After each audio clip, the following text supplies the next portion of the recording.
Energy and Environmental Quality Committee to order. And do we have, and so welcome everybody. Do we have any public comment, Brittany?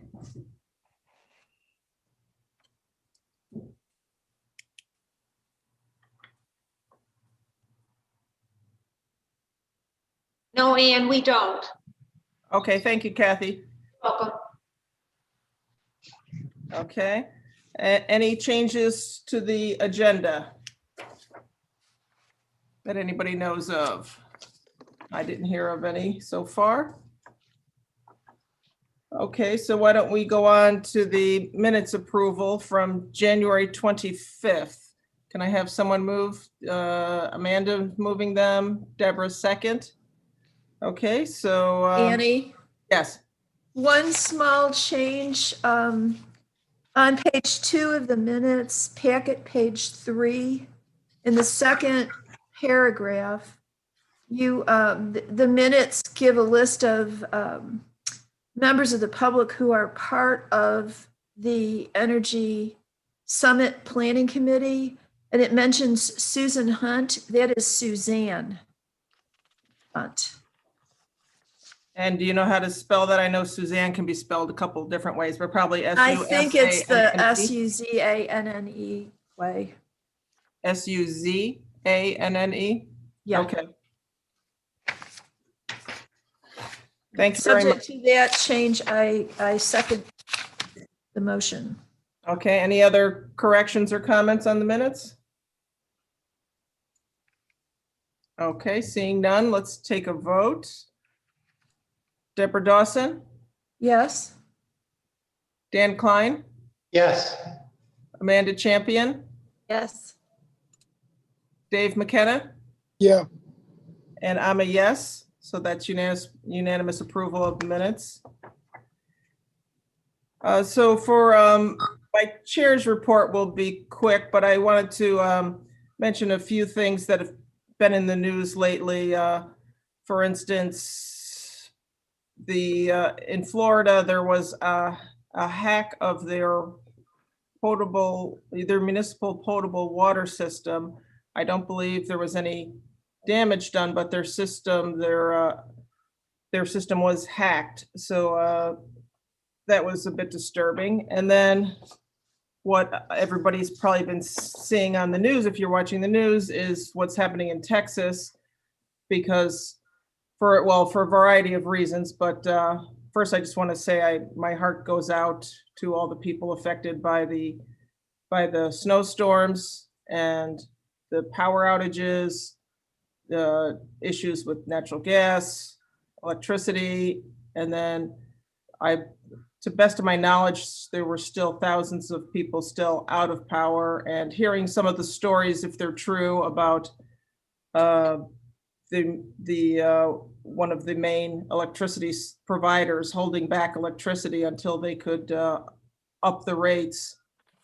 That's a bit disturbing, quite disturbing. But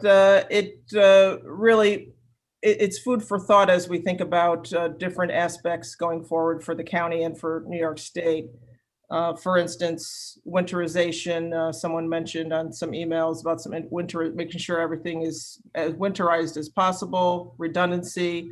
I know for looking out my backyard at my solar panels, I used to change them back for summer and winter mode. Now I leave them in winter mode, even though I lose a little bit of power in the summer, but it keeps the snow mostly off of them. And I know when I was working on the board of the Black Oak Wind Farm, we made sure we were going to get the best wind turbines that were going to have the best chance of not throwing ice and shutting down quickly to avoid damage to the wind turbines themselves that could be running in bad weather. So I'm gonna leave it at that for now, and I know committee members might have some other reports on different things or comments. Now we'll go to the county administrator's report. Thank you, Ann. just a few things to report. One is earlier this month, I had a call with a consultant that's been hired by the Cayuga Lake Watershed Intermunicipal Organization, the IO, about just our minor actions with the group, and in general. I think probably some of you have also spoken with this consultant or will be speaking with the consultant. It was a conversation with myself, the Seneca County manager. The Cayuga County person was supposed to be there, but they weren't. They didn't attend. I mean, it was really just kind of about an hour and a half talking about the different roles and understanding of the challenges of all the municipal partners in this process. It sounds like they're looking to try to put together a strategy or a strategic approach and how to accomplish success with all the different partners and perspectives. So it was a good conversation. I just want to share that with this group that I probably spent an hour and a half to 2 hours with them, answering different questions. And I know they were set to speak with a group of other elected officials. I assume I don't know, Deborah, if you've been in touch with them or will be in touch with them or not. But I know they were talking with more folks from other communities as well and other elected officials. So it was a good conversation. Hopefully we'll see the product that comes out of it. I don't know their timeline for being able to turn around the report or how the IO is handling it, but it was a good conversation.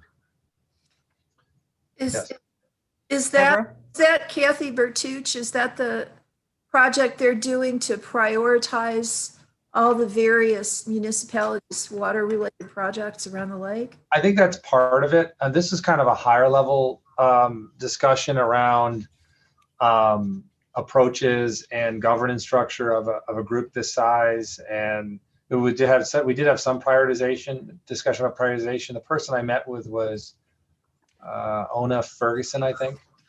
Okay, yeah. So I think yes, in part that was part of the conversation.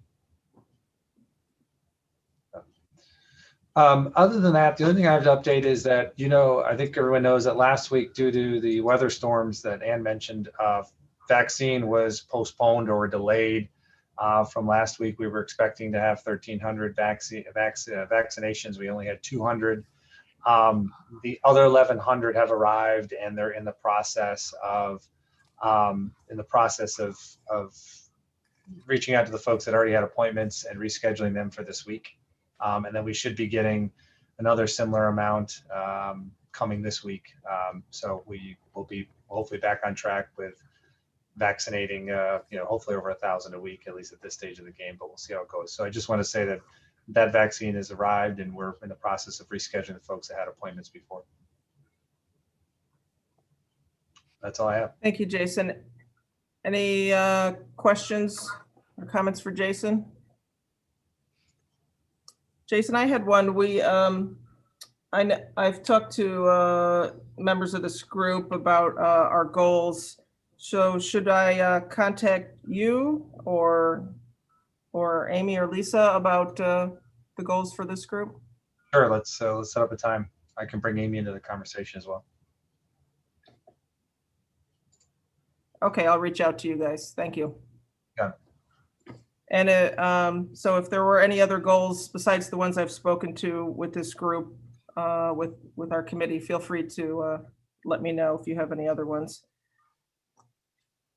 And next we're moving on. So thank you, Jason, for that report. Yes. Oh, Deborah, go ahead. Yeah, I was just wondering, I hate to be a nudge, Jason, but do we have a timeline yet on posting for the CSO? Probably the end of next week. Great, thank you. Okay, and we've had, the reimagining public safety the past 2 weeks and the vaccine shifts over last week. It created a little confusion on everybody's part and hectic response and everything. So probably by the end of next week. Okay, and I see that we have Elizabeth Thomas in the meeting. Did you want to say anything else about the IO while you're here? Sorry, I'm not videoed. Only that, Ona Ferguson, thank you, Jason, for speaking with her. The IO is now undergoing internal review to see how we can be more helpful to municipalities. And the timeline for that, we'll have part of Hillary Lambert's review of it at our meeting this Wednesday. And then Ona will give the takeaways from it's probably going to be 40 different people around the lake that will have been interviewed. And the findings from that will be at the IO meeting on March 24th. So yeah, we're trying to get things moving with the IO a little bit more. And so however I can be helpful, I just thought I'd listen in on this meeting because of the Green Amendment information, but just trying to see where everybody is. So I'm just a little mouse in the corner. Great, thank you for joining us. So we're going to move on Annie? to. Annie, someone- sorry, I had my hand up too. Jason, the vaccines that are being rescheduled, are those Titus Towers, does that include Titus Towers and McGraw House this week? Yes. Okay, great. And I thought I read somewhere that there was a flyer about the Chief Sustainability Officer about that position. If you wouldn't mind resending that, if it went out, I couldn't find it, so. I don't think we finalized it yet, but when we do, we'll send it out. Okay, thank you, great. So Jason, is that flyer about posting the position?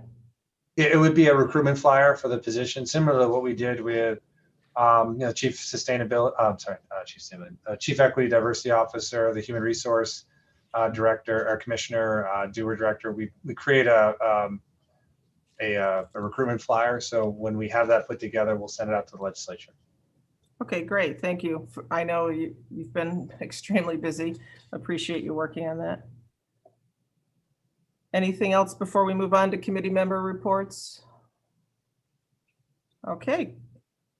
Any committee members want to give an update, announcements, or report on anything?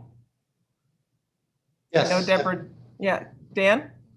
Thank you. Just a quick announcement. Town of Danby has been re-examining and some of their town-owned property and examining some they haven't looked at yet.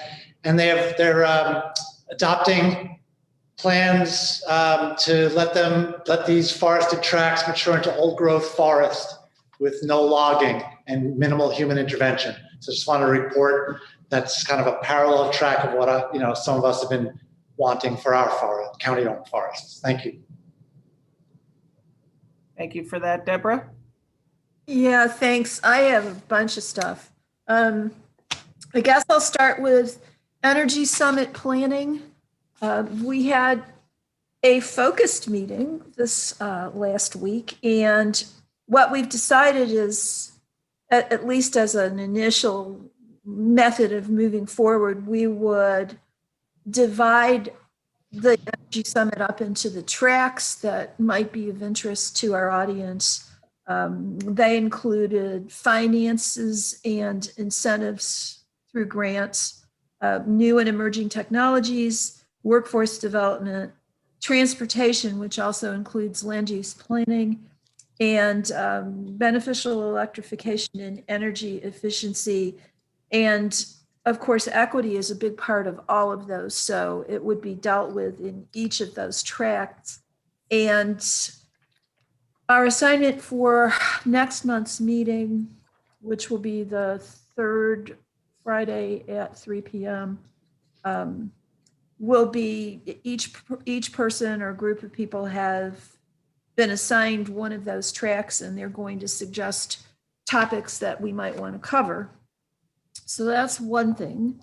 Another thing that you all might be interested in is that the PSC staff has issued a white paper report on long-term gas planning procedures, which are designed to avoid the necessity of ever having a moratorium anywhere else in New York State. It was kind of long and a little bit sleep-inducing, but I did read through it all. The important part is simply that in addition to their annual reports to the commission staff about their ability to get through, to manage loads and demand over the next winter season. They are going to have to file reports on a 3-year basis that include forecasts of, supply and demand and the challenges that they're going to be facing and what steps they might be taking, including non-pipe alternatives, which is kind of the big deal about this, to avoid having to declare a moratorium or build new gas infrastructure. So for those of you who've been following the natural gas issues in our county, that's a big deal. And then the other thing I would suggest is that you all might want to read the Executive Order on Protecting Public Health and the Environment and Restoring Science to Tackle the Climate Crisis, which President Biden signed on January 20th. It's real interesting what you can accomplish with an executive order. I guess the most intriguing piece of this, which covers a wide range of topics, is the fact that the agencies are going to be required to establish an interagency working group to assess the social costs of greenhouse gases. And these include monetized damages associated with incremental increases in greenhouse gas emissions in agriculture, human health, flood risks, the value of ecosystem services, and the working group is tasked with coming up with an accurate social cost for agencies to determine the social benefits of reducing greenhouse gas emissions when conducting cost-benefit analyses of regulatory and other actions. And that's kind of a big deal. So that's all I got. If anybody wants to know the name of that executive order of President Biden so that they can access it on the White House website, let me know. Deborah, I was wondering, would you mind sending that out to all the legislators, a link to that? Sure, I could do that. Thank you. Thank you for that report, Deborah. Any other members have a report?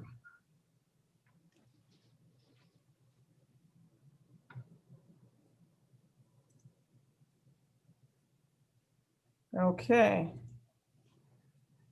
Next, we're going to go on to the Planning and Sustainability Department, and they have a couple of resolutions and a report. Let's see who's on here. We have Katie and Megan and Scott. So Scott, was that you that wanted to talk about the resolution for the Natural Infrastructure Capital Program? I would, yes. Thank you. I'd recommend the first resolution to advance on packet page 17, the neg deck to set this this piece up too. So you want to do that one first? I would recommend that. Yeah, I think that's okay. I'd like to move that in. Okay, Dan, and do we have a second? Amanda? Okay, go ahead. We'll start with great. Discussion. Scott, thank you. Yeah, if you wouldn't mind, I'd like to just share my screen briefly. I feel like that's one of the real advantages to our style of meeting here, to be able to kind of show you exactly what I'm talking about. So I want to take you to packet page 14, which has the memo that summarizes this. And first of all, it's great to reconnect with you, particularly on conservation. It's been a while on this with this fund, of course, with the uniqueness of last year, but hopefully this is the first of several new important natural infrastructure projects. So the memo is on packet page 14, as I said, which is here. I want to skip down. I'm going to come back to it, but I want to just skip down to the location map just to give you a little bit of background on this. So this is what we're looking at, this project that was advanced to us for consideration from the Finger Lakes Land Trust. This is in the town of Caroline, actually right along our southern border with Tioga County. This is a 143-acre property that's on Coddington Road, and it's at the junction of White Church, commonly known as the kind of White Church Valley, the Wilseyville Creek Valley here, right at the kind of corner of this turn on Coddington Road. This is located in the Emerald Necklace, which is often referred to by the Finger Lakes Land Trust. We have several different important conservation aspects to this area and this property. I'll give you a couple personal anecdotes. This is one of my kind of personally appreciated areas of the county. But this location, as you see, is it's placed between the two important state forests. These other lands have other protection connections to them from the Land Trust and also the Finger Lakes Trail. This is a property that's on the backside of Eastman Hill. I'll show you a little bit more here, a photo here on the next page, but this is at this kind of critical corner between these areas. If you go down here right now, accessing the Finger Lakes Trail, it's kind of a difficult access point. Eastman Hill is a tough climb, but basically you park along the road. It's hard to find. You access back up and through to the Danby State Forest through kind of further up the road. So I wanted to show you the kind of location map, and then I'll pull you back to the reasons why we think this will be a good one to protect through the fund. This is a shot that we were provided, an aerial shot that's pretty close to the border of the county. This is looking with Coddington Road kind of right through the middle, Eastman Hill here on the left, and the property we're talking about is right here on the left, 143 acres of largely wooded area. Wilseyville Creek is here on the right-hand side. So we're looking kind of northwest out of the valley. Want to take you back to why we think this is a good property to protect. Trying something a little bit different with this memo, and I'd be interested in your thoughts on it as well. We've taken the requirements of the program and listed those here on this spreadsheet, and then taken a look for why we think it, or you kind of analyze how it fits that category on the right. This is a really helpful kind of planning tool that we have for the kind of quick shot. Hey, does this even qualify? But also when we talk about it with our different committees, it's a quick shot for how does this match up or how does it not? I can talk about any of these specifically. I just want to call your attention to number 5. It's in a really important area for multiple reasons. We listed, of course, here, and you see in the requirements on the right on number 5, it has to be in one of these areas, or it has to kind of tick off one of these aspects. It actually fulfills all of the aspects of this. So I like these multi-benefit projects. So this is in the forest lands natural features focus area that we've identified in our conservation plan, also in our comp plan. It's a priority protection area as identified in our conservation plan as well. Thirdly, it's an area of high connectivity value for habitat in our habitat strategy that we developed a few years back. It's also located in one of our scenic resources inventory noteworthy views. The hill itself is located in that area, not the lowland area. And then it also has a really important improved trail connection. The Finger Lakes Trail wants to provide this better connection through that property to kind of take it off the road and just make an easier kind of connection to Eastman Hill. So there's a couple different aspects location wise. Beyond that, it's a pretty cost-effective piece. And so let me just describe to you the last little bit here, and I can talk to you about any questions. So what happened on this property is the Finger Lakes Land Trust had an easement on part of this. The property, they acted to acquire this for formal protection from the property owner.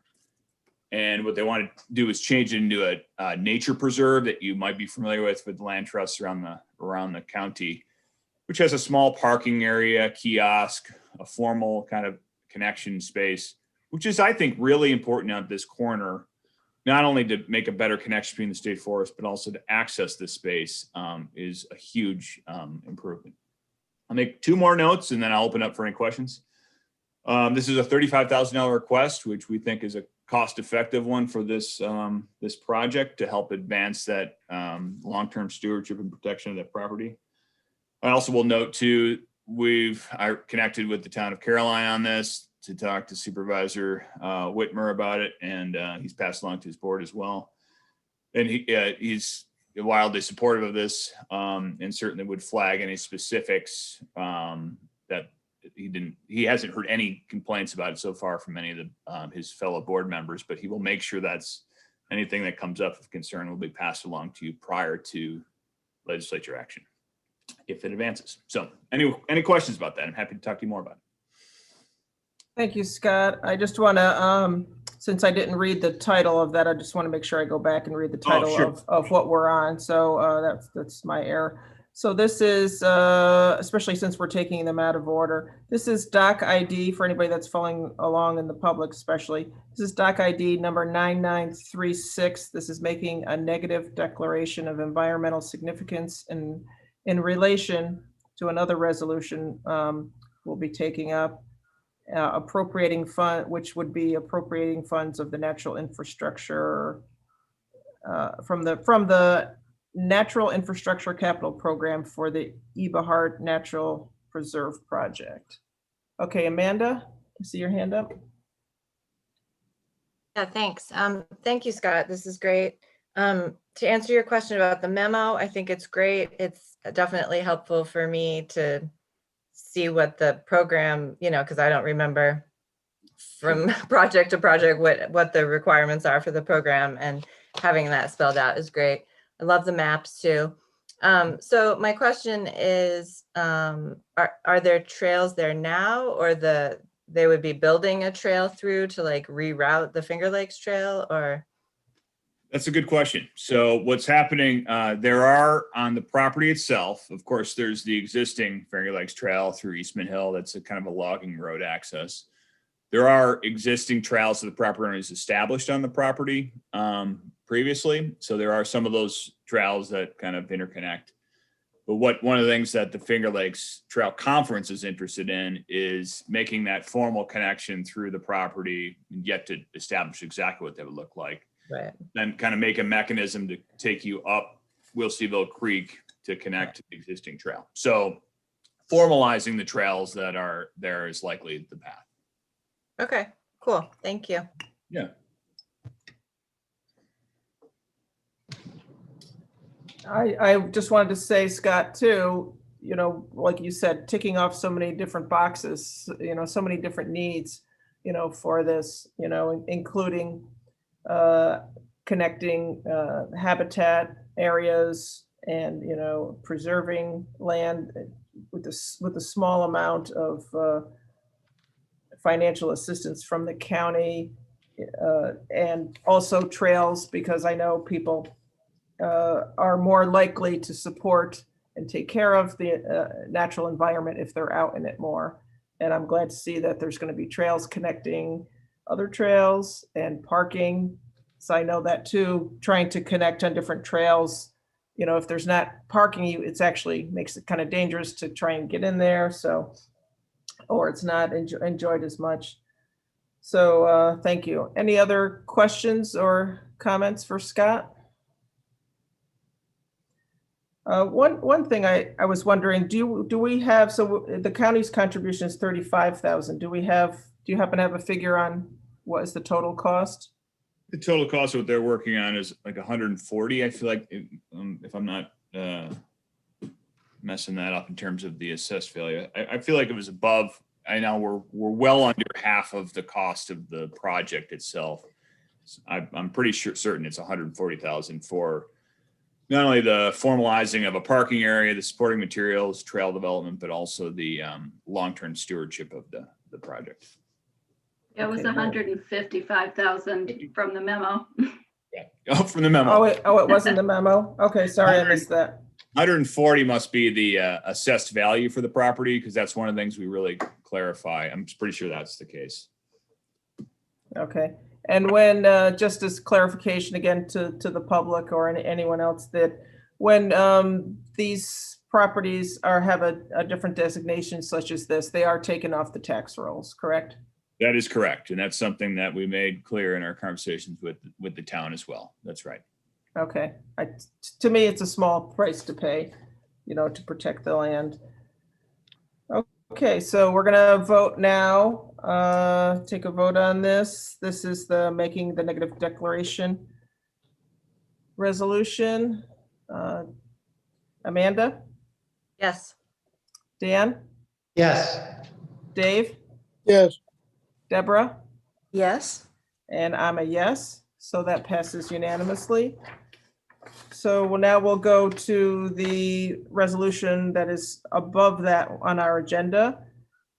Doc ID 9935, appropriating funds from the Natural Infrastructure Capital Program for the Eberhard Natural Preserve Project. Amanda, Can I move that too, please? It's in my district. Thank you. okay, Dan can Dan? move it, that's fine. Thank you. Dan, and who wants to second that? So a couple hands going up. Deborah? All righty. And Scott, would you like to say anything else? No, it's great to get this moving along here and appreciate the time to talk about this. It's just really interesting time to think about how this springboards our future conservation work. So my hope is we can come back to you fairly soon to talk more about other important projects. Great, thank you. Any discussion from the committee? All right, let's move along here. All right, let's take a vote. We'll start with Dave this time. yes, Dan, Yes. Amanda, Yes. Deborah, Yes. and I'm a yes, so that passes unanimously. Scott, thank you very much. Thank for you. Bringing this to us. You're welcome. Great to see all of you. Good to see you. Enjoy the snow. You too. Apparently we have more every day. Okay, and so next we have the Tompkins County Department of Planning and Sustainability, 2020 work program accomplishments and draft 2021 work program. Katie and Megan, I believe I'll hand it over to you too. Great, thank you so much. So you'll find all the documents starting on page 24 of your packets. But just wanted to reflect back on 2020 first before looking forward to 2021. 2020, just a reminder, our staff, being kind of jack of all trades, I think really stepped up and tried to help with the county's pandemic response, both at the EOC work, on the planning team, on the public information team, doing contact tracing. Even we allocated our accountant over to county finance for several months to try to help out during the crisis. So I just put that out there that there were a lot of impacts on achieving our work program goals. But at the beginning of 2020, we set out 7 key planning initiatives, and we were able to make significant progress, if not completed completely, of 5 of those 7 items. So I'm quite proud of my staff for being able to get that much done last year. And then moving forward to 2021, really want to emphasize this is a very ambitious work program, but I think it's important to have a blueprint for all of our staff members to know what we're supposed to be focusing on for the year. But I do want you all just to have a big caveat that this might not all be accomplished. We don't really know what 2021 is going to throw at us yet this year, and we started off 2 staff members short. So just a little be mindful of that fact, please. Again, we've identified 7 key planning initiatives and just wanted to go over 4 of those that are would report back to peak in particular. So the first one is, again, just recognizing COVID is still around and we're still figuring out the response to it. So supporting in the county's activities there, and also just kind of a focus on grant writing and preparing to bring resources into the community to aid recovery. We've identified specifically the areas of affordable housing, outdoor recreation, water quality, energy, and resiliency, where we will put concerted effort into either us submitting applications or assisting others, at least 3 applications for grant funding this year, hopefully more. The other one is the number 2 on your packet there, the Resiliency and Recovery Plan, integrated with the Hazard Mitigation Plan. With that one, we're in the final stages of getting the Hazard Mitigation Plan. That's the FEMA funded plan. ready for public review. That should be out in the next month or so. And then in this year, we're also going to be moving forward with the resiliency plan portion of it, which is the Department of State grant that we're working under, where we will be focused on a debris management plan, critical infrastructure, drought and flood analysis, community rating system analysis, and community economic recovery. So that will be at least initiating all of those phases. We have another year or so to finish that project off, but it's a big one. And then the other one is the number 4 there, the county harmful algal bloom reduction strategy. Darby made significant progress with the Water Resources Council on developing some actions and getting a kind of plan together for having more public participation. So she'll be moving forward with that and completing that plan this year. And then the last one is this kind of reacting to what the legislature chose with funding the chief sustainability officer and freeing up more of our time to focus on policy and planning at the state and federal level, reacting to what they're offering and following those developments and creating more capacity, kind of looking outward on energy while the chief sustainability officer can focus on our internal operations. And then if you look at the 71 peak related actions that we'll undertake, just a few of them to highlight for you, and then I'm happy to answer any questions you might have. But that number 6 should be pretty interesting. In the spring of 2021, we're expecting the draft flood zone map revisions to be out. These do not happen very often, so it'll be important to play a role to convene municipal staff, community stakeholders, and take a look at what these maps mean for our community and what kind of mitigation measures we should be looking at.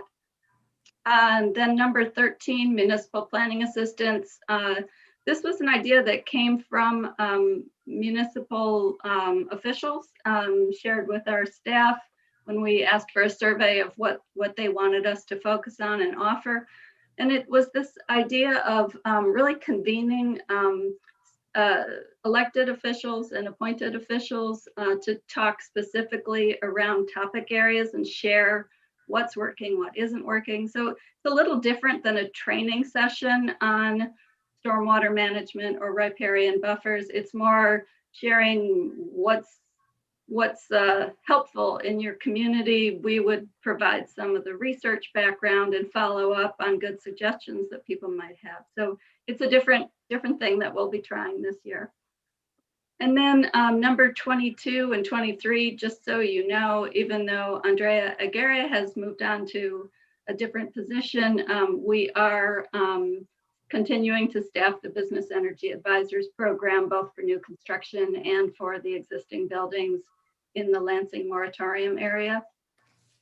And then also want to highlight number 59 and 60, that we are in the midst of recruiting for 2 senior planners, one focused on housing and one focused on energy and climate and sustainability. So those announcements are posted. We're in the midst of recruiting. I think the deadline is March 17th. So if you know of any great planners, please send them our way. We're happy to chat with anybody who might be interested in moving to the area or want to know more about the positions. That's all I got, Annie. Thank you very much, Katie. That's quite a lot. So thank you so much. Any questions for Katie or Megan? Deborah? Yeah, I always have questions. And there's pages and pages of things I could have questions about. Katie, thank you. You're right. This is very ambitious. And when you hire those 15 other planners, I'm sure you get this all done. Couple of questions on the harmful algal blooms reduction strategy. You mentioned that Darby had been working with WRC. Is soil and water part of this? Because they've been really active in the past. Yes, that she's been working very closely with John and his staff on developing the actions and figuring out capacity and where funding might come from. I think she considers John a very key partner in the development of this. Can I just jump in also on that? Sure. Yeah, I mean, I'm on the HABS committee and Darby's been doing a great job. And the committee, the subcommittee has a number of people from different organizations, including John. And, we've been going through each step of, each action and really trying to figure out which are doable, which can soil and water do, who needs more money, all that kind of stuff. So it's kind of really like a granular, like piece by piece, and who can do what. So, and Darby's doing great with it. That's great to hear. Thanks, Amanda. Couple more questions. The draft flood zone maps, who issues those? I think FEMA. I'm not positive, to be honest with you. But that's a federal thing. Yeah. Yeah. All right. It's an initial draft, Deborah, just so you know. It'll take another something like 3 years before it becomes final and will have full impact on people. Sort of like our TMDL, which we've waited for forever. The sanitary code update, you mentioned working with the health department. Is there any plan to include septic systems in that plan? I know that in areas around us, there are ways that homeowners are identified and notified if their septic system needs to be at least examined for upgrade. Are we doing anything like that? Do you know? I don't think it's part of the sanitary code. This was more focused on what could be done in areas that don't have sewer to still build density in hamlets and that type of thing. I will say though that Megan and I have been having conversations with the health department about whether there might be interest or capacity to do a septic replacement program grant application through CDBG. That would be terrific. Thanks. Mm-hmm.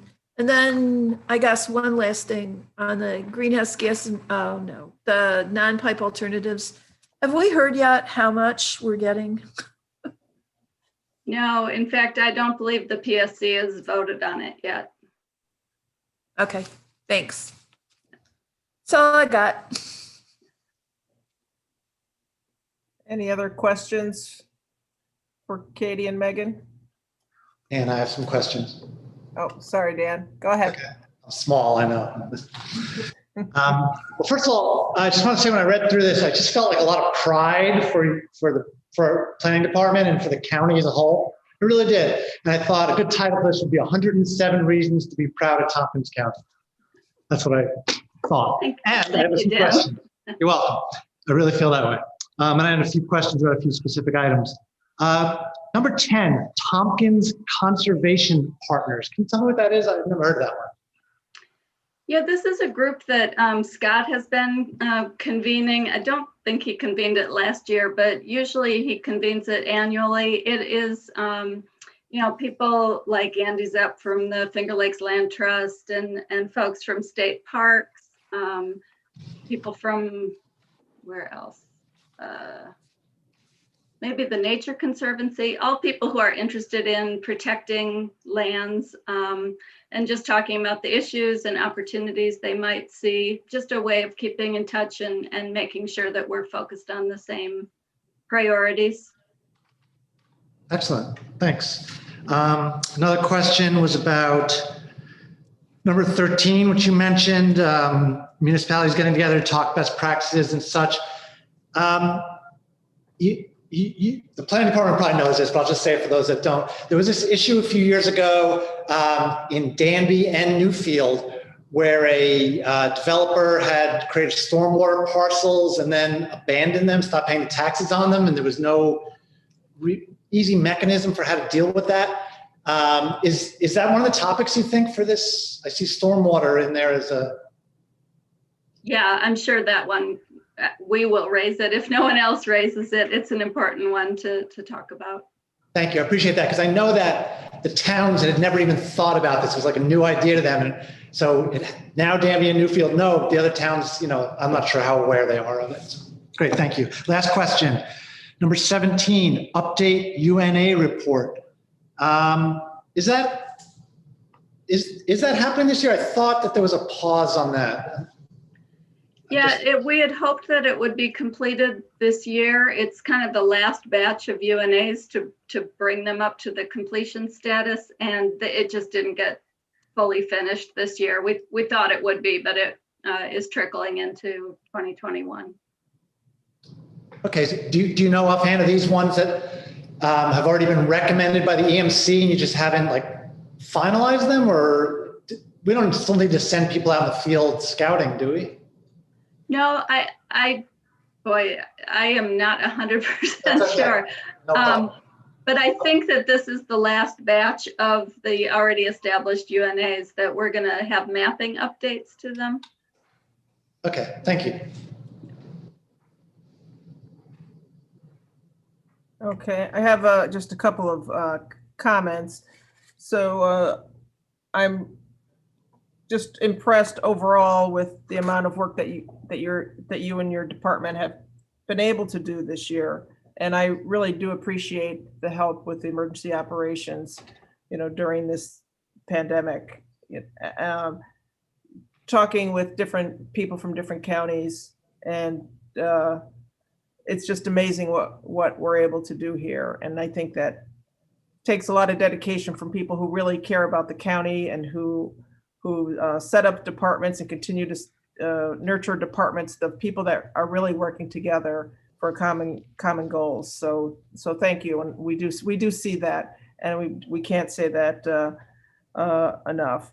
So and I do appreciate, it's something I came into office a few years back, asking people to make sure they spell out abbreviations, and I see they're all spelled out here. To more better transparency for the community, and we might have a few new legislators coming in next year, so this is also helpful for them.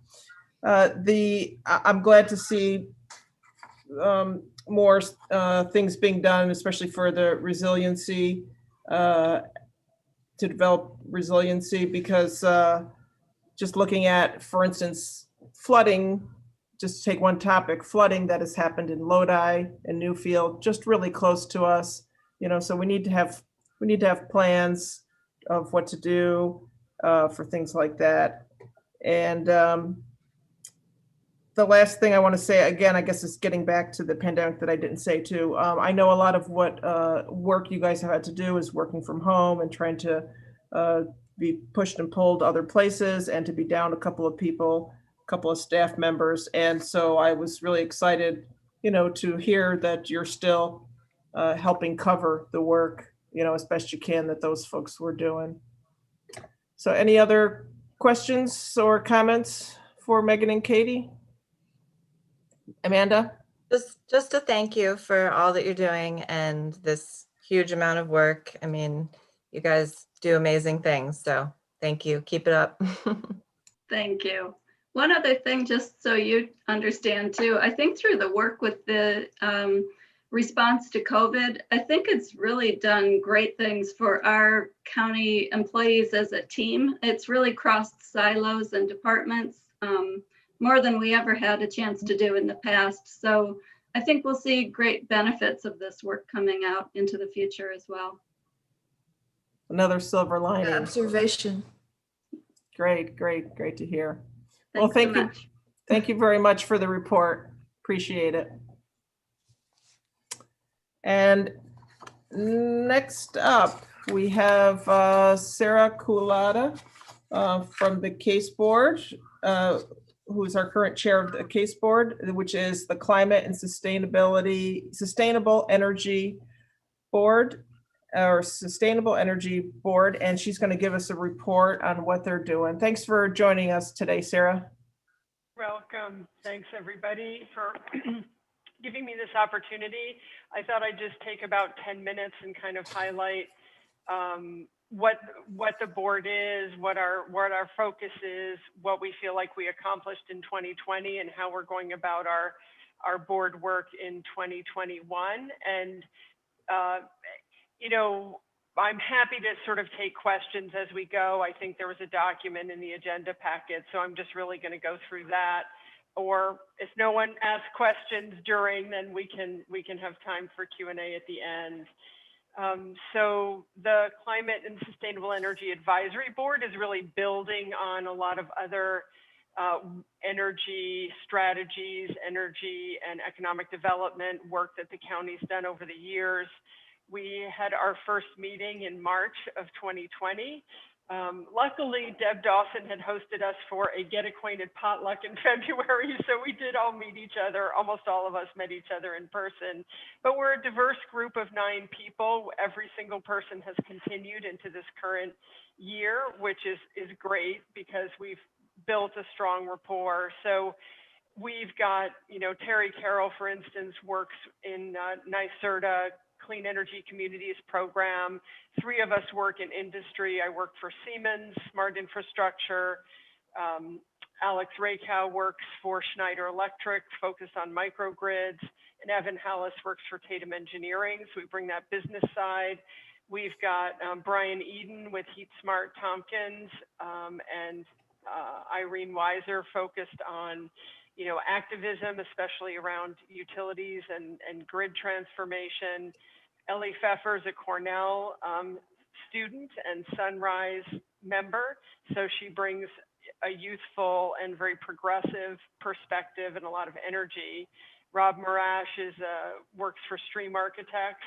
Tony Ingraffia, reputation probably precedes his name, but he's an amazing contributor in terms of understanding greenhouse gas emissions and impacts, and the academic resources that we have here. And then Bob Howarth is our, I'm going to forget the title again, but he's like an adjunct member. He's not a voting member, but he joins us when he can. And he is a tie into the state because he sits on the Climate Leadership and Community Protection Act bodies, one of those bodies that is helping to craft plans for the state. So we're a diverse group. Most people attend every meeting, and we've got a lot of activity going on in between meetings. 2020 was our ramp up time, I would say, but one of the things we jumped on right away was green jobs. And you may have heard of the Green Jobs Report that has been under development for a long time, but the focus and has had impact already. It's just not a final document quite yet, but will be hopefully next month. We supported comments to the NYSEG rate case, to the Office of Renewable Energy siting regulations. We supported several legislators who were giving input to the CLCPA advisory panels.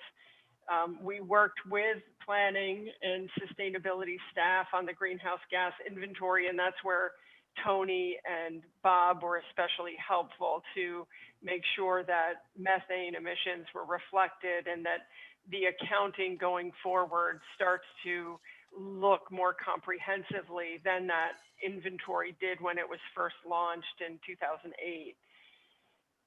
We definitely got, especially with a push from Ellie Pfeffer, a lot of discussion going on the IDA and green workforce development, and helped to support the new labor position on the IDA's board. And we are super excited that there was a chief sustainability officer proposed, and through our support behind that, and look forward to working with that person whenever they're hired and in place. So that's kind of the backwards look. And again, we were dealing with COVID and getting our feet under us as a board. But for 2021, we're feeling really strong, and one of the things that came up in our January meeting was a lot of energy to help catalyze an energy summit. This is something that's in the county's strategic energy energy strategies document, that the county should play a role in convening stakeholders from across the municipalities, across different industry sectors, different community interest organizations. So there were quite a few people who on the case board, and also people who attend. We've got probably 5 or 6 regulars from the community who attend our monthly meetings, and then as the word got out, I think there's a planning group now of about 15 people. And we thought about how can the case board support that work. And yet, our mission, I didn't say this at the beginning, but our mission is to curate information and make recommendations to the legislature within their scope. So there's a lot of things related to energy and climate that the legislature doesn't have influence on. They happen at the state level, or they happen at the municipal level, or they happen in the private market. But how can we then inform an energy summit, which is a county goal, but not step outside our bounds? So we basically decided that at each monthly meeting we take one topic and do a deep dive. We will have a set of like 6 key questions that we're seeking to identify in our deep dive, sort of framing the issue as it relates specifically to our county, communities, or the county as a whole. Are there any models out there that could be relevant? Who are key subject matter experts? Who are people who should definitely be in the discussion? Is there additional research that needs to be done? Those types of things. So we're going to take that template and apply it to 5 topics going forward. The first one that we'll tackle next week is district energy. That could be both energy generation, or it could be thermal energy. But how does that happen across multiple stakeholders within that are all nearby to each other? It might be a block, it might be a college campus with a few things adjacent. There's a ton of work going on around that at NYSERDA. Across the state, across the country, and globally. So we'll be doing that, talking about benchmarking buildings. Existing buildings is another topic.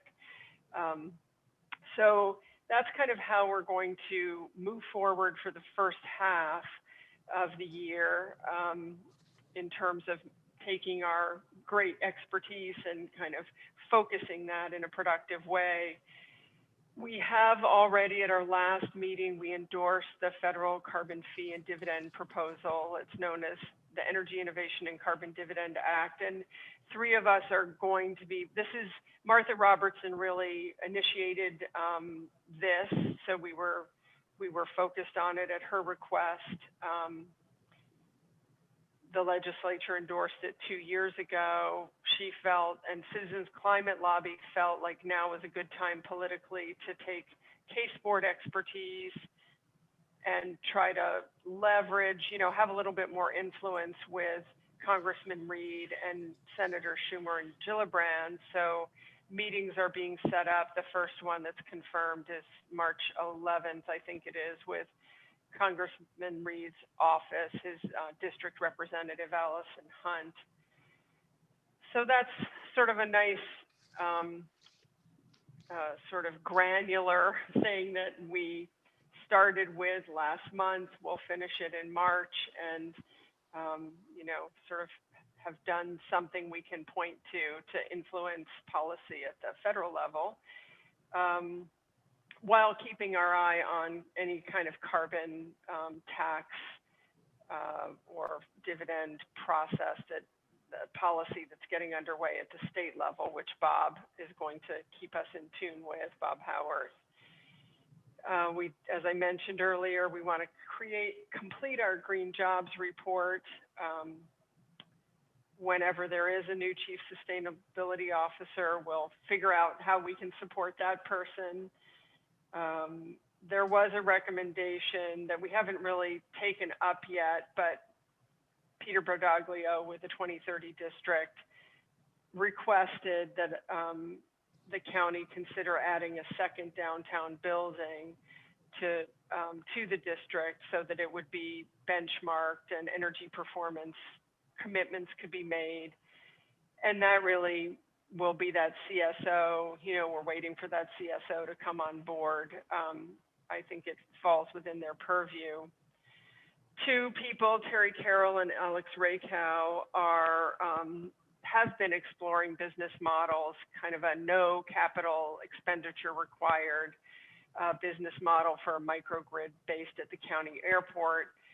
It would, a lot of it would be related to TCAT being nearby, their core facility being nearby, and electrification of that fleet over time. And it's one of Alex's areas of expertise. And then Terry has a good bead on clean energy community funding and things like that. So I think that is kind of the overview that I wanted to provide, and happy to hear comments or questions. Thank you very much, Sarah, for the overview. Do we have any questions or comments for Sarah? Dan? Thank you. Just one, on the list of topics that you're going to take up for the climate summit, the one that says benchmarking policies for municipalities. Does that mean, for example, all the buildings in Lansing, or does that mean the Lansing municipal government?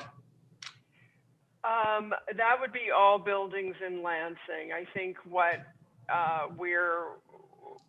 we recognize that for energy efficiency work to get up to scale, there needs to be some kind of benchmark that building owners compare themselves to. And I think the first push is, of course, City of Ithaca, to see if there's a path to municipal ordinance, which many larger cities have put in place. New York City being the closest and one of the most known examples of that, pretty mature. They did that 5-6 years ago, I think. So it's thinking about, could there be a sort of a straw man policy that we could recommend that maybe the City of Ithaca might take up, and then other municipalities could look at and see if that's something that they think would be useful. And it's pretty forward looking, you know, it's not anything we expect to happen in 2021 or even 2022, but it could be a track at the Energy Summit. So we wanted to do some thinking about it. Great, thank you. Thank you. Deborah? Yes, I want to thank Sarah for this very comprehensive review of last year and the board's ambitious agenda for 2021. And also to thank Sarah and Terry Carroll and all of the members of the case board. You all have just been very energetic, very productive. You haven't let the pandemic slow you down. In fact, I am breathless sometimes trying to keep up with you all, but we do appreciate your work, and I hope it will continue. Thanks. Deb, we are a pretty high energy bunch. And, you know, the thing that didn't happen in 2020 was any kind of strong connection to peak. So I'm very open to what that might look like this year if you as a committee, you know, have requests or want to, I mean, I think Annie and I are developing a nice rapport of communicating between the two of us, but certainly Case is open to a closer working relationship with the peak committee. So just let us know what you think would be helpful. Thank you, Sarah. And if other members of the peak committee wanted to tune into the case board, would that be okay? Absolutely. We're pretty, you know, I'm facilitating the meetings now, and I do use the, you know, parliamentary procedure to the best of my ability, but much of the time is spent on things that we're not making an official decision on. So I really invite participation from everybody who's online with us via Zoom. So it's the more minds, the better, and we do have a pretty clear structure so that we stay on topic. So love to have you drop in anytime. And do you want to repeat again when you guys meet? We meet on the second Wednesday from 4 to 6 each month. So that's coming up, I think it's March 10th. I should check my calendar here really quickly. We had been on the first Thursday, so I'm still getting used to it. Yeah, so I misspoke. It's not next week, it's the week after. March 10th from 4 to 6, and Kristen McCarthy can provide the Zoom link if it's not already on the county meetings portal. Thank you, and I can, you know, concur. I won't reiterate everything Deborah said, but you know, the amazing amount of work you've been able to accomplish, you know, this year. And one additional thing that I will say is that I wonder, you know, how we did without you before. You know, so it's always you've been able to gather, you know, an awesome, talented, passionate group of people. And so I really appreciate that. And also changing the meeting time to more align with the peak meetings, so that if there are things that, you know, that are on your agenda that need to be brought to us, resolutions or otherwise. So I appreciate you being able to be flexible about that. Sure, really happy to. One thing I'll put my email in the chat in case anybody doesn't have it and would want to reach out with a question or, you know, request later. Happy to hear from you. Thank you, Sarah, very much for your presentation and for all the work you're doing. Thanks. Good to be on this great big team of community servants. I appreciate all of you. I'm gonna take my leave now and head back to my day job. Okay, great. Thank you very much. Thanks. Bye-bye. Bye-bye. And next, we are running a few minutes early, about 6 minutes ahead. So I'm going to see if the next folks are ready for their presentation. We have Don Barber, Katie Hallis. Katie, am I pronouncing your name right? Hallis? Yes, you've got it. And yes, thanks, Annie. Graham Savio. Don said he was going to take the lead in the presentation, I believe. Is Don? Yeah, that's okay. Correct. And if you could let Katie share her screen, because it is a presentation, and we can walk through the presentation together. And while she's pulling that up, I want to thank the committee for the opportunity to share our progress since we spoke to you last fall. And just as a reminder, one of the reasons we come to you is because the county is a co-funder in the work that we're doing on developing a food system plan. So, so with that, that's the reason for being here in front of you today. And Katie, are you able to get your slides up? There we go. So we'll just move to slide number 2, which is, and with that, everyone eats and is therefore central to the food system. And that is what makes this effort really exciting and provides a strong entry point for just about everyone into our planning process. While food occupies a significant place in our lives, in our communities, it is also important to note that a food system doesn't exist in a vacuum. It takes a huge portion of our urban and rural landscape. It intersects with so many facets of our community, including economic development, transportation, environment, energy, water quality, equity, neighborhood revitalization, disaster preparedness, and so much more, all of which have a major bearing on the residents' quality of life. Our goal is to articulate a food system plan that is sustainable, equitable, healthy, and affordable.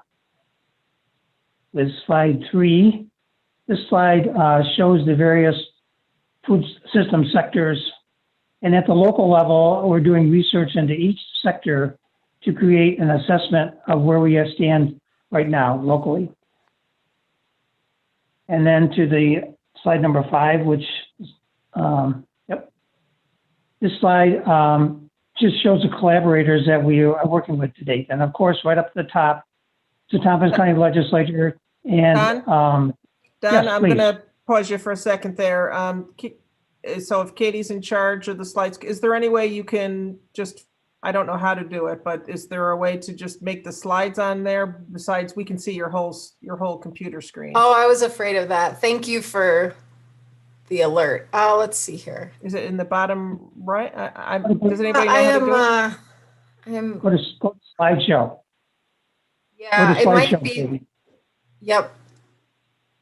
It might have to do with the fact that I've got two. Bear with me 1 second here. Let me see if I can get this fixed. Okay, take your time. We're ahead of I'm schedule. working with 2 screens, so that could have something to do with it. All right, let's try this again. Katie, try slideshow tab at the top. There we go. There we go. That's perfect, Katie. Thank you. Okay, great. Go ahead, Don. Thanks for letting me Yeah, interrupt you. that's okay. Well, I'll be glad to say it again that our 2 funders are the Tompkins County Legislature and the Community Foundation of Tompkins County. And so this project wouldn't be able to go ahead without that. And the next 2 are the Food Policy Council, which I'm a member of, and Cornell Cooperative Extension, which are really the key energy providers behind this project and keeping it moving along. And then we have the other collaborators that we worked with so far. And from the start, this project was designed around relationship building. So we've been making introductions and connections. And then these collaborators have been instrumental in gathering research, data collection, compilation and analysis of the data we've had, mapping, website and logo development, and so much more. So Katie is the project coordinator that was hired by Cooperative Extension and presented last fall. And she's with us again today. We also have a partnership with the Childhood Nutrition Collaborative of Tompkins County for plan development work with Grace Zielinski, who's a grant funded coordinator for the Clean Cities grant that they received. And we've also hired a diversity outreach specialist. Her name is Kyla Matros, who comes to us with connections within the BIPOC communities. Along with Kayla, we have Brian Toy, who works with Cornell University City and Regional Planning, and he's a student there, and he's been supporting us with intern support. And then Sydney Matson, who's a PhD candidate in rural sociology, has been very instrumental in helping Katie as well. She was introduced to us by Rachel Besner-Kerr, who you've probably all met. And then we've had hundreds of other community members that have collaborated with us on this project. Moving along to the next slide. This slide documents the outreach efforts that we've made today. In our presentation to Peak last fall, we focused on the data gathering techniques with the food insecure communities, and we highlighted some of that input at that time. So the data gathering from this sector is ongoing, and the reason we hired Kayla was to help us gather food insecurity stories from the BIPOC communities to ensure that their stories are told and heard. Our community survey work, which is attached to this agenda, is just ramping up right now. And Katie has had many responses so far. And Katie, can you tell us how many you've had today? Yeah, I just checked it and it's at 356 So we're since just, we we're released just, it, yeah, a couple of weeks ago. so this is just getting started, and we're pushing for many more responses. And each of you received an invitation to take the survey. So if you haven't, we hope that you will, and tell others about it. What's been really exciting for us is some of the responders have asked how they could volunteer. So it's been a good outreach strategy for us, and we're looking forward to having more community input. The next slide shows our project plan. And with that, I should like to point out that Katie started with us last May, and that's when our assessment work really began in earnest. So that's phase one, and the assessment is well underway, and data is being compiled not only by Katie, but by Brian Toy from the City and Regional Planning, our intern, and then you're all familiar with Monica Roth and her wealth of knowledge. So our goal is to collect and collate our data information by May of this year. And that said, we expect additional information to still be coming in as more people become more aware of our work. But we will just keep adding that to the assessment data as we go along. And this assessment really helps us identify the gaps and challenges of our current food system plan. So that's what we want to work on next. So I want to inform you that by May, Katie will be taking maternity leave. And that doesn't mean that our program is going to stop. She's hopefully going to leave us in a good position with the assessment work that we can continue then with the food system plan recommendations. So for phase two, the Food Policy Council will break into subgroups working on subsections of the food system plan. And by late summer, when Katie hopes to ease back into action, we'll begin to go back out to our community with our first food system plan ideas to get their feedback. We will continue our already established interactive process, and will run through the rest of 2021. Katie plans to be fully back by the start of 2022, when we will be writing the plan, meeting with planners at the county level and around in the city and the towns, and our collaborators that we've had with the plan that we have put together, driving towards a final product by May of 2022. The next slide talks about the kickoff event that we had last February, and we haven't really reported out on that. We did have that kickoff just before the pandemic and had over 100 people attend. And the next slides provide some key information learned. Of course, there's a lot more in our database, but this gives you some key insights. So for challenges, just to highlight a few things, accessibility to food was identified, affordability, structural poverty and racism, persistent food insecurity, and climate impacts. And for strengths, it was noted that we're a foodie town with local food enthusiasm and interest as being a key strength. We also have existing strong food education and resource components that are available. We have a strong emergency food distribution network, which really came to the fore when the pandemic got started and the food task force was created. And we have a growing number of small farmers in our community. One of the other things we asked the attendees to talk about was their vision of our food system.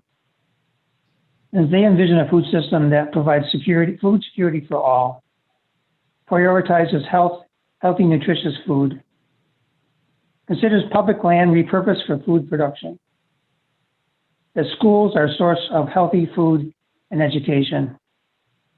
We are able to be resilient in the face of climate change. That BIPOC becomes leaders in our food system. That we increase and have a thriving local food production within Tompkins County and our local region. And there's more shared space to cook and grow our food. So next slide, after the food security effort, we really dove into the farmer producers, and we've interviewed over 20 of those, and some of those interviews are still going on. So what the key takeaways we've had from the farmer interviews have been the challenges that they face.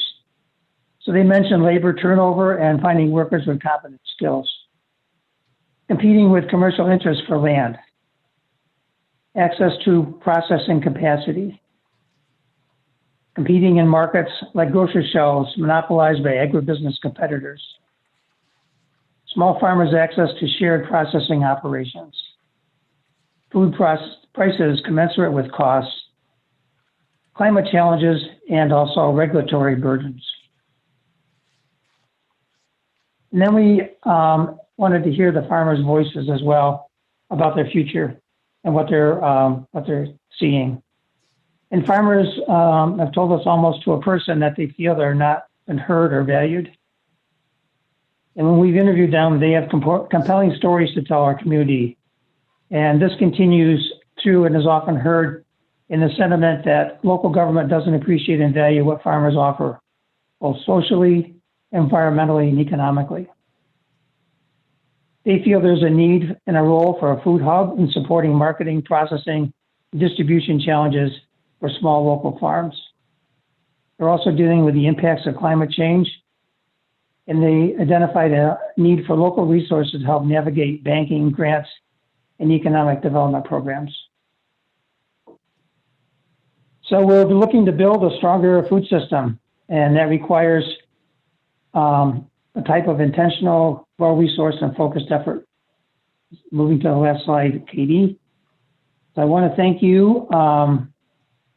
Just wind up my presentation by thanking you for acknowledging and funding this effort. And everyone that we speak with thanks us for doing this, and they're very glad to know that this is happening. So our plan is to present a high-level but comprehensive status report of our food system plan to the county legislature on August 17th. But right now, we'd love to answer your questions about the food system in general or our process, or what we've learned, and we'll certainly treasure any of your suggestions. Thank you.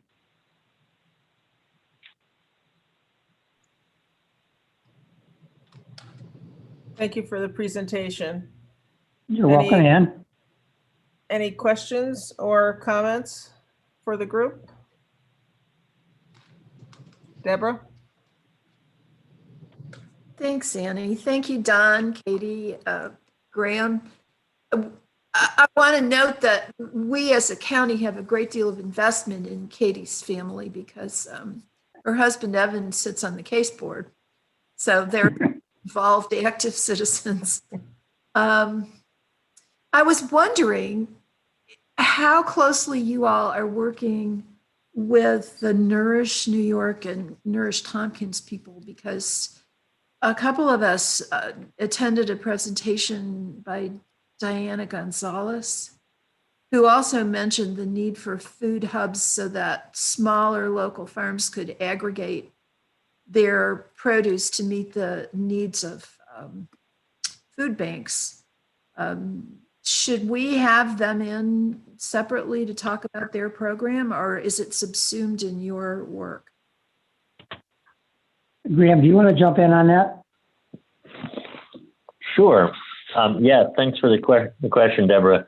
I would say that the COVID-19 Food Task Force has been more engaged with that question, given the connections between the Nourish New York program and the Nourish Tompkins program and emergency food response in the county.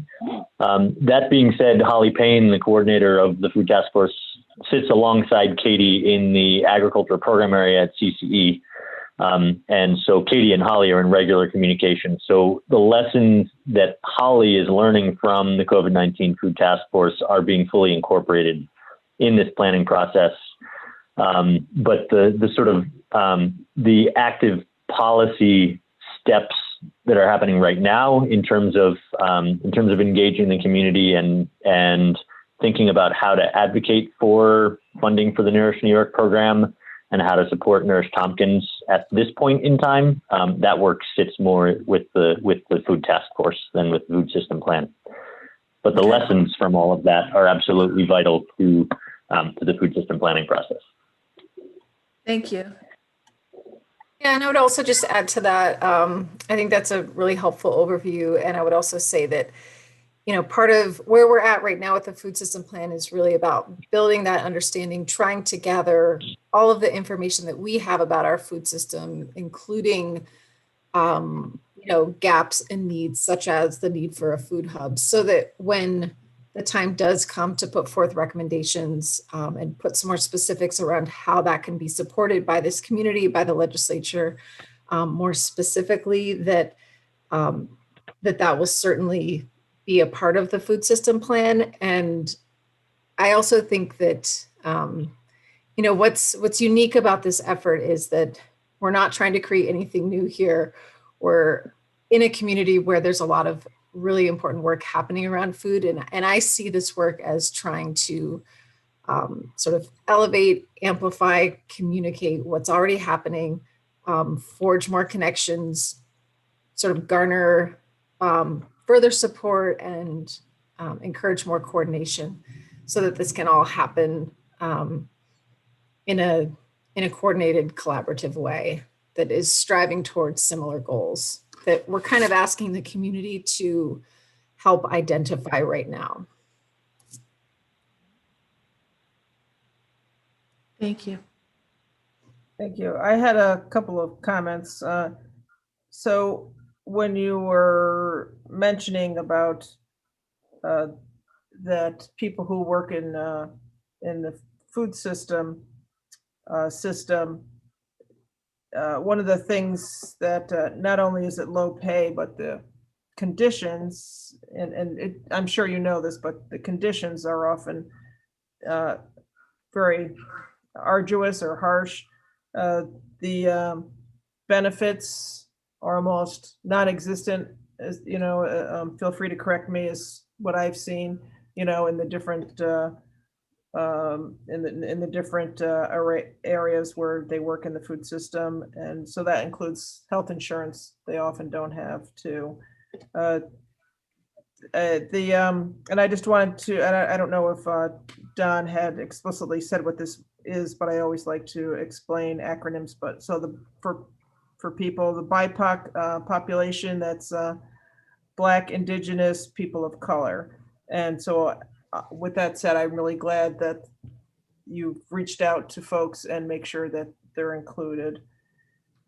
The organic, you mentioned organic food in one of your slides. And so I'm glad to see that, because a lot of times people think, well, okay, just as long as we get people food, but I think it's even more important to try and get organic food to people who are food insecure, because if they're food insecure, not only they have that issue, but they often have, people that are working many jobs, or people who don't have good health insurance, or if you've struggled with food insecurity, it's often not just for a short amount of time, it can be for a long time. And often, I'm sorry, but the stats that I've seen, excuse me, for people that are insecure, it's more children than adults. So especially for developing kids, we want to try and get them as much organic food as possible. Thank you. So my one question that I have is there one thing that you learned that you were surprised to learn, or an anecdote that you wanted to share as you've gone through? I'll just jump in first, and I'll let Katie tell a little bit more, maybe from some of the responses that she's received to date.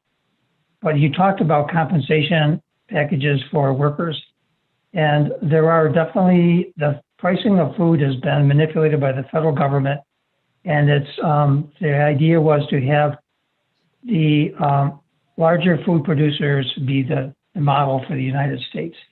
And in doing that, they felt that they could reduce the cost of food and provide a quality product and have enough food for the whole country. And when that happens, then the local producers are really squeezed. And I did mention that local farmers feel that they're not being paid what it costs them to produce food. And so the farmers, as well as their helpers, are taking the hit on that. And And one of the things that we're looking for in our food system is to have our residents recognize that nutritious, local, healthy food is better for them and public health in so many ways. And so as part of an education process about nutrition, that'll be one of the outcomes most likely of the work that we're doing. So I wanted just to share that we recognize that and have been picking those things up in our communication, but maybe Katie, you have something more specific, because I know you picked out some really key salient quotes that you've from your interview work that maybe you want to share. Yeah, sure.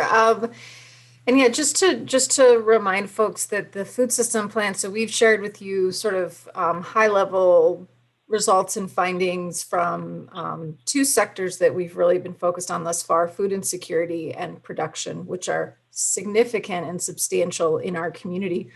We also are working on the retail food sector, the sort of food manufacturing and processing, and food waste as well. So there's still a lot to come. But what came to mind with your question, Anne, was I think for me, one of the most surprising things that I heard, and this was in my conversations with folks who are working to alleviate food insecurity and hunger, and also with folks experiencing food insecurity in the community. And what came up time and time again was just this feeling that we have so many resources in Tompkins County. There's so many agencies. There's 17 pantries, and it seems like some pop-up pantries are added all the time.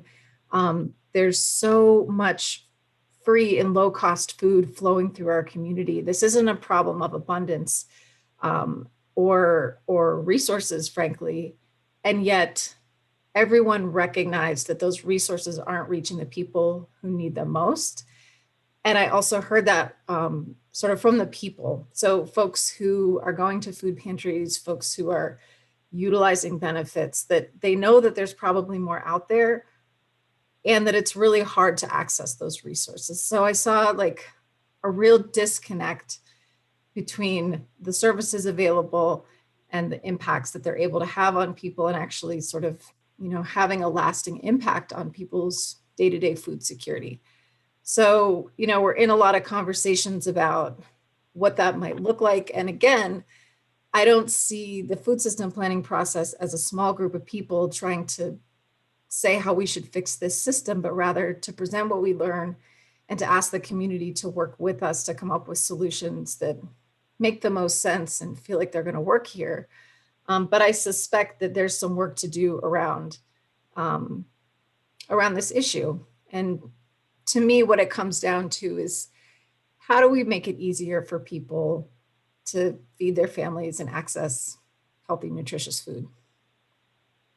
Is one of many, many, many questions and challenges that are arising throughout this process.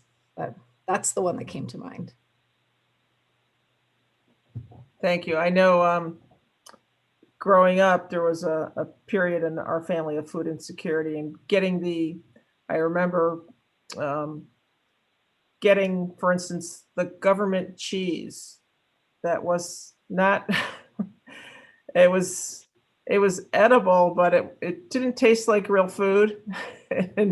and there was a stigma attached. And I know a lot of people that,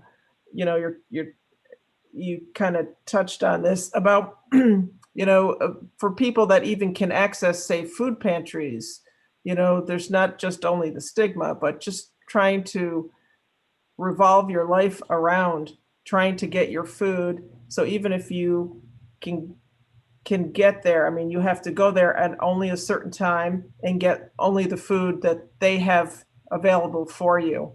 And so there's a big stigma attached to that. And I'll never forget my mother going to the grocery store where you had these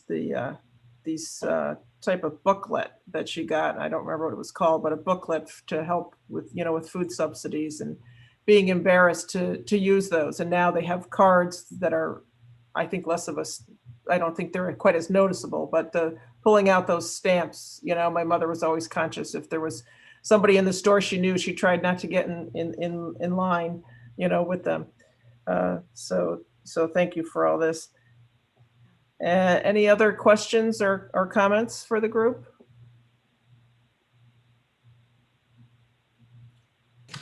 I really Yeah, wanted to, oh, sorry, go ahead. Was that just Katie? really briefly, and I'll just refer folks back to the and if you hadn't seen it, since I know that you recently joined the Peak Committee, I believe the presentation that we gave in September really dives into the food insecurity aspect of this work. And so if you're interested in checking that out and just seeing a little bit of an overview, there's a lot of, I think, really interesting findings there just from what people were saying about their challenges and concerns. And there was so much of what you just spoke to, it continues today, and there's a lot of need in our community, despite all of the really amazing efforts to work with people and to try to get people food. So yeah, more to come, and thank you all so much. Well, thank you for all the great work you guys are doing. I appreciate it.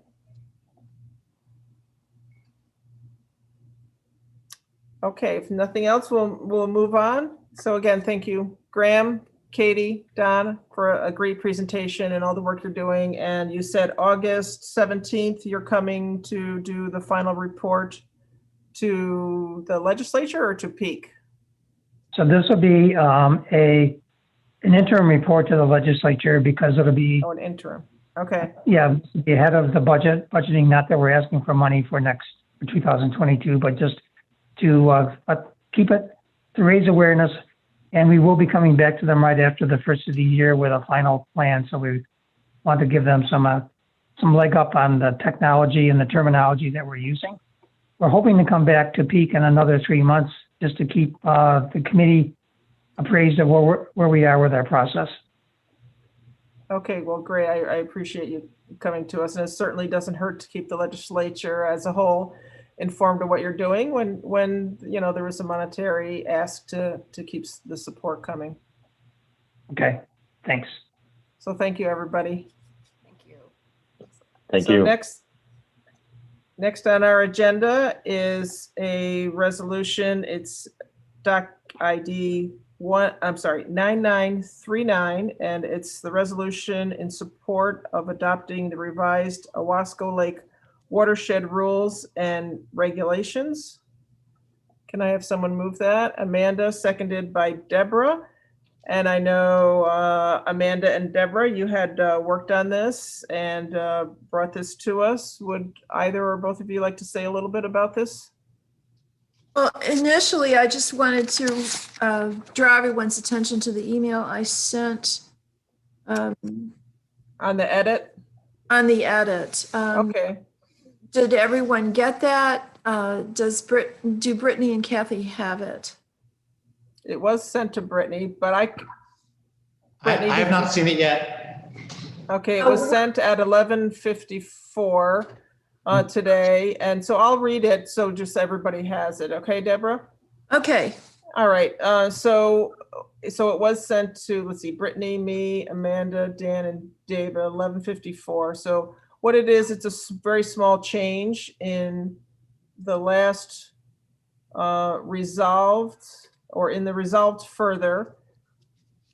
The change is to be now read as that a certified copy of this resolution be transmitted to the Cayuga County Department of Health so that it may be further transmitted to the New York State Department of Health.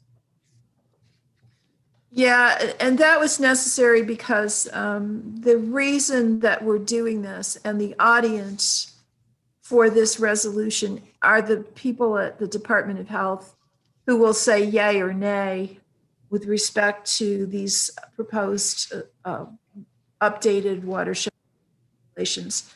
I don't think the governor or our other elected officials really have anything to do with it. I'm sure you've all read this. The idea of this is simply to support the process and the right of local municipalities to create watershed rules and regulations that affect them directly. That's provided for in state law, but I gather it doesn't get used very often. You know, Amanda may know more about this actually than I do. I don't know that much about the law or what, you know, how the state is going to react to this. I mean, I think everyone that I've heard talking about this is really hoping that the state will, you know, approve local municipalities making their own decisions, but I don't know about the law itself. Yeah. But yeah, I mean, Deborah said it. I mean, we're not specifically approving the actual rules or regulations within that are spelled out in what Owasco Lake folks have done. It's more about letting people know that we want folks to have the opportunity to make their own rules. And these rules haven't been revised since 1984. So there's a lot of changes since then that really need to be made.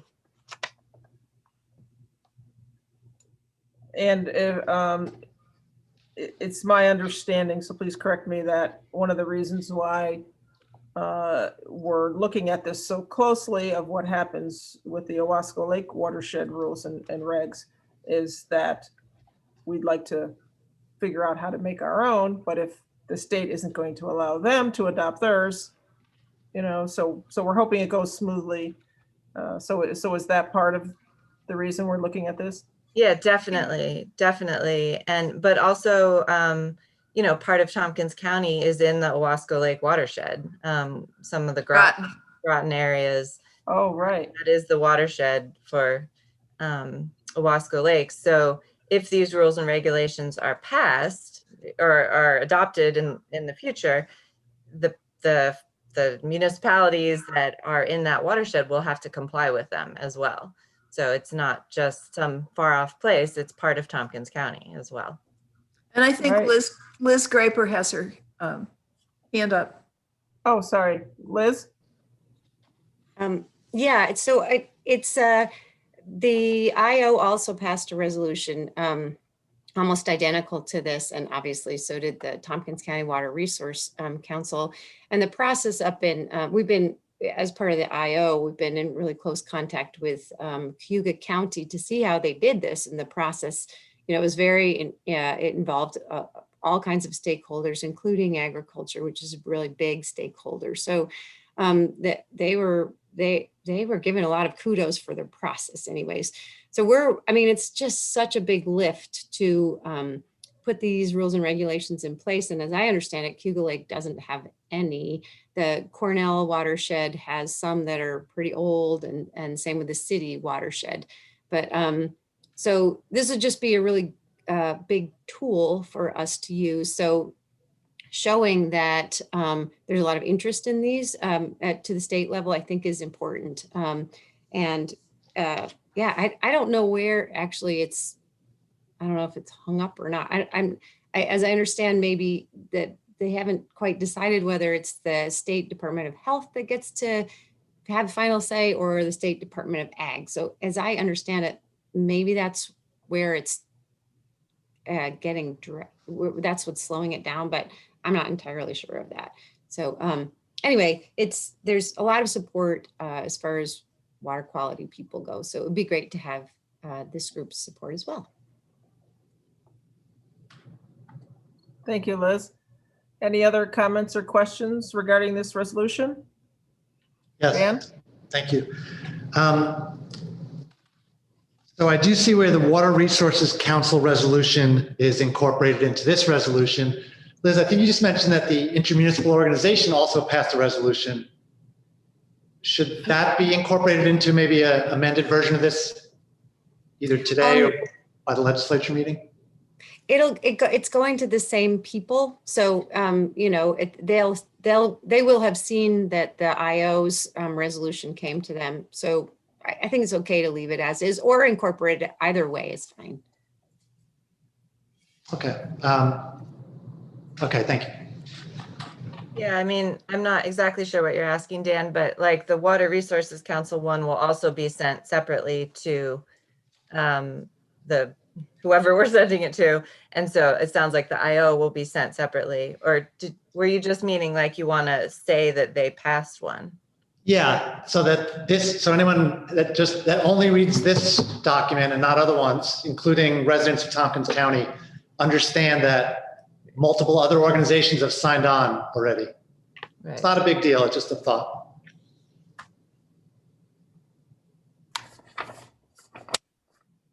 Okay, any other comments or questions? Okay, why don't we, let's see, we first and seconded that, so why don't we go ahead and take a vote on this? Amanda? I think maybe Oh. you want to ask if the change in the email is friendly. Oh, correct, thank you. So with changing the resolved further lines, is that friendly to the first and seconder? Yes. Okay. Yes. And, okay, seeing no objections to that, why don't we go ahead and vote? I don't know who I was going to start with. Amanda? Yes. Deborah? Yes. Dan? Yes. Dave? yes. And I'm a yes, so that resolution passes unanimously. And Liz, thank you so much for joining us today. We're going to go over advisory boards next. You're welcome to stay for that. Was there anything else you wanted to comment, or we're a couple minutes? We have a couple minutes. Mhm. Right, where the IO is going through this organizational assessment. And so one of the things that we want to work on is to try, I mean, we're already working more closely with the Cayuga Lake Watershed Network to try and get this, information such as this out to each other to divide and conquer, to say, okay, this group is doing this, so let's not double up and both do this. So one of the things that hope to get to you is just sort of a who's who, a really quick, like this group is doing this group is doing that, so that you can kind of keep tabs on what we're doing. But yeah, we'll keep you informed as we move along with any big measures. But we do have, I think you all already know that we do have part of a part-time of Ian Smith, who is the watershed manager for Seneca Lake. So we have just like a 16th of his time for 2021, because that's all we could afford. But he's really great, and he's already looking for projects that are on Seneca Lake that could easily be applicable to Cayuga Lake, so that it wouldn't take a lot more of his time to add us in. So anyway, we're looking at this to try and get municipalities to buy into this, I mean, literally more, and to get that watershed manager for the whole watershed on board. So it's going to take a while, but we're moving. Well, thank you very much for the update. And I'm glad now that you're retired from the supervisor's role at the Ulysses Town Board. I'm glad to see you still working to help protect our environment, even though you might have little grandkids running around the house at certain times. Yeah, they're exhausting. Well, thank you so much. And so Brittany Gripe, our legislative clerk, is going to be the one in charge of peak from now on. So, or maybe you already figured that out. So if you want to come to our meeting to present something, you can just let her know and me know if you want to get on our schedule. But you're welcome just to chime in with a quick update at any time. So thank you so much.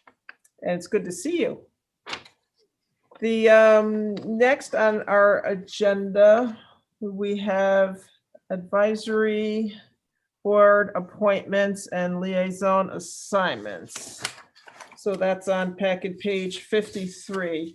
So for the liaison assignments, we have for 2021, we have the EMC, the Environmental Management Council. So that's Dan Klein is continuing to do that. So thank you, Dan.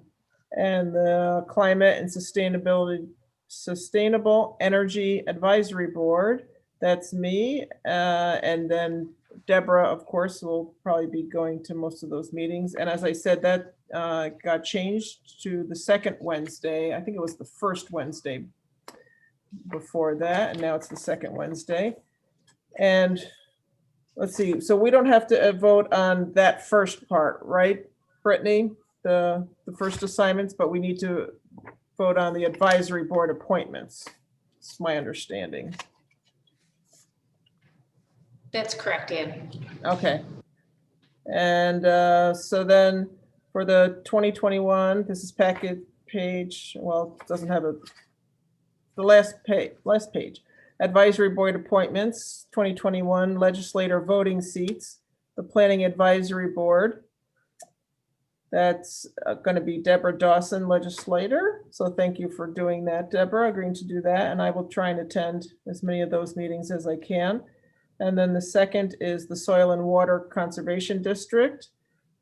And that is Dave McKenna and Deborah Dawson, who have agreed to have continue or on their term, well, to take another term for this year. And I believe that's the incorrect date and time on the, so I believe that they now meet the second Monday at 11. Is that Yes, correct? ma'am. Yes, ma'am. Okay. So Brittany and Kathy, if you could check that, change that. It's, so they now meet at this on the second Monday of the month at 11 a.m. And then the Fish and Wildlife Management Board, Mike Sigler and Amanda Champion. So thank you for doing that. And the Water Resources Council is also Amanda Champion. So thank you for doing that. The Ag and Farmland Protection Board, we have Dave McKenna. So Dave, thank you for continuing with that. We have an alternate position. Is anybody interested in attending the Ag and Farm Protection Board meetings as an alternate? I don't know if that position does exist, Ann. I questioned Oh, that. it doesn't? I- Oh, okay. I don't think so. Not that I'm aware of. Okay, so we don't need to fill that then because it doesn't exist. All right. Okay. If I had been going as the second person to that, or just attending that when Dave was the voting person. So if anybody's interested in going to that once in a while, they meet the fourth Wednesday at 7, April through October, and 11:30 to 1:30, November to March at on Zoom now, but at Cooperative Extension when we meet in person. And the difference in the schedule is to accommodate farmers' schedules because in the summer, of course, they're busier with their work. And when they did meet at Cooperative Extension, there was food provided. So just a little incentive if anybody wants to attend that. So let's, we need someone to move and second those appointments. Deborah and Dave. So Deborah will first and Dave will second that. Any discussion before we vote? Okay. Dan? Yes. Dave? yes, Amanda? Yes. Deborah? Yes. And I'm a yes, so that passes unanimously.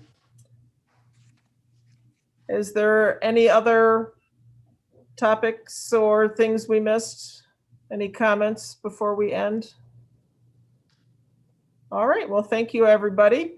And I will try and do half as good a job as Deborah did in chairing this meeting this year. And thank you, everybody. And thank you, Kathy and Brittany, very much.